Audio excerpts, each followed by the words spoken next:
শাহিন আফ্রিদির খুব সুন্দর একটা লেখা, আপন মানুষ। মানুষ আপন সাজে, কিন্তু আপন হয় না। বারবার প্রমাণ পাচ্ছি, তবু আমার শিক্ষা হয় না।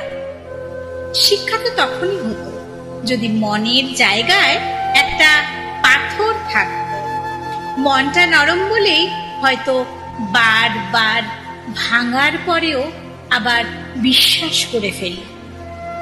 খুব আপন ভেবে যাদের ওপর চোখ বন্ধ করে ভরসা করেছিলাম, তারাই একদিন চোখটা খুলে দিয়ে গেল দুনিয়াটা কতটা স্বার্থপর।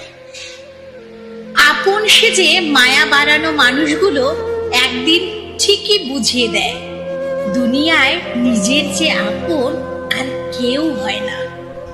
হৃদয়ের খুব কাছাকাছি থাকা মানুষগুলোই একদিন দূরত্বের সংজ্ঞা শিখিয়ে দিয়ে যায় আর বুঝিয়ে দিয়ে যায় দিন শেষে নিজেকে ভালোবাসাই সবচেয়ে নিরাপদ।